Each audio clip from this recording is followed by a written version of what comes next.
Tem vezes que você tem vontade de fazer uma coisa, mas parece que seu objetivo está muito longe de ser alcançado. Nessas horas, um protótipo pode te ajudar. Um protótipo é um ensaio que você faz para ver se a sua ideia é tão genial assim no mundo real quanto no seu pensamento. Onde você vai desenvolver, testar e aplicar. E isso se torna assim um ciclo ou uma espiral de desenvolvimento até que você cansa dessa roda e vê que na verdade está ok para você lançar o seu filhotinho por aí. Existem várias formas de fazer isso. Um protótipo tradicional é um objeto que você faz para saber se as funcionalidades daquilo que você está pensando de fato funcionam. Ele não precisa necessariamente ser bonito, ele precisa só ser muito funcional. Mockup, quase que o contrário disso, é para você saber se a estética, se a forma, se o look and feel do seu produto é aquilo que você pensou. Peso, textura, cores, aplicação dos materiais, tudo isso é no mockup que você define. MVP. Esse é um termo mais usado para o desenvolvimento de negócios. É quando você tira toda a perfumaria assim, do seu produto, deixa ele bem simples e fácil de aplicar. Normalmente é usado para plataformas digitais ou para produtos mais digitais, mas é para você testar se o centro da sua proposta de valor de fato é funcional, se é viável e se tem um comprador para isso. Ou não, de preferência, né? Um público comprador. O último é o MLP, é o Minimum Lovable Product. Ele se centra mais na experiência e no relacionamento afetivo que você vai ter com aquele produto, com aquele serviço, com aquele negócio.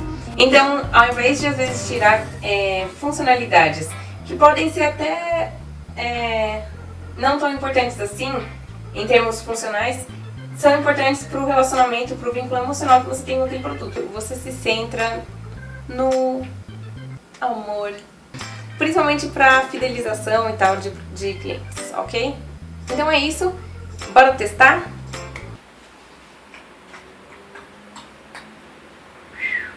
Depois de 5 anos escrevendo meu livro, vou procurar uma editora para publicá-lo. As editoras não têm tanta vontade assim de se arriscar em um novo talento. Mesmo que seu livro esteja excelente, vai ser muito difícil encontrar uma parceria boa. Existem outras formas de fazer isso. A primeira, com certeza, para quem já escreveu um livro, é bem familiar. Mostre para os seus amigos, mostre para os seus conhecidos. Se você quiser talvez um feedback mais autêntico, oculte que é o seu trabalho, então talvez as críticas venham mais facilmente. E existem plataformas como a Amazon que publicam o seu livro de forma bem simples, ou também o Kickstarter, onde você faz um teaser e daí busca o financiamento coletivo para fazer a sua publicação. Tá bom então. Então a gente vai fazer um pacote de 100 unidades. Isso, todo o Brasil, por favor, claro, óbvio, vou ter clientes em todo o Brasil.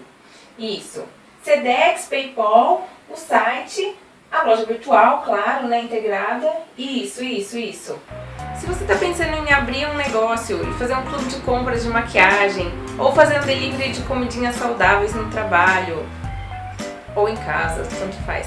Vocês vão descobrir que a logística é o principal complicador desse trabalho. E às vezes você vai descobrir que o que você imaginou que todos amariam, na verdade, não se sustenta de uma forma tão constante assim, o que dificulta bastante seu negócio. Então uma dica é começar por uma área limitada, por exemplo, no seu bairro ou no seu próprio trabalho, onde você possa começar a fazer a distribuição de uma forma mais simples e sem um investimento muito alto. Uma outra forma é selecionar algumas pessoas interessadas e disponibilizar o serviço de graça por um mês, por um período curto e determinado, e a partir daí solicitar que eles comecem a pagar. E você vai ver já logo na primeira quantas pessoas de fato estão comprometidas a ponto de investir nesse negócio.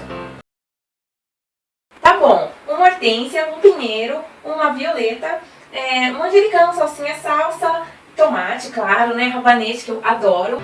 Se você está pensando em fazer um jardim, uma horta, não adianta você comprar todos os exemplares de todas as coisas que você quer para sua horta perfeita. Compre aos poucos e vá aprendendo com as plantinhas o que elas gostam e o que elas não gostam. Ai, quero alugar um espaço, fazer minha identidade visual e sair do meu emprego. É agora, eu vou ser coach. Tá. Antes de se lançar nessa aventura, separe algumas janelas da sua rotina e atenda poucas pessoas. Nesse meio tempo, você vai aprender muito, com certeza.